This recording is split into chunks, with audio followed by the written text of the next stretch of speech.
ഇപ്പോൾ പൊതുവേ കണ്ടുവരുന്നൊരു രീതിയാണ് TV കണ്ടിട്ട് അല്ലെങ്കിൽ ഫോൺ കണ്ടിട്ട് ഭക്ഷണം കഴിക്കുക എന്നുള്ളത്. കുഞ്ഞുങ്ങളിലാണെങ്കിലും മുതിർന്നവരിലാണെങ്കിലും ഇതിൻ്റെ ഒരു എഫക്റ്റ് എന്താണെന്ന് ചിന്തിച്ചിട്ടുണ്ടോ?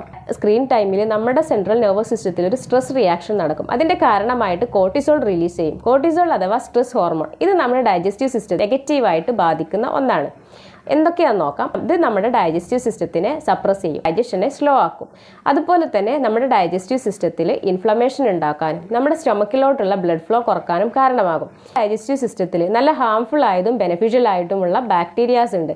ഈ ബാക്ടീരിയാസ് ഒരു ബാലൻസിലാണ് പോയിക്കൊണ്ടിരിക്കുന്നത്. ഈ ബാലൻസിനെ തകർക്കാനും നമ്മുടെ മൈക്രോ ന്യൂട്രിയൻസിനെ അബ്സോർബ് ചെയ്യാനുള്ള ഒരു കപ്പാസിറ്റി ഉണ്ട്. ആ കപ്പാസിറ്റി ഇല്ലാതാക്കാനും ഇത് കാരണമാകും.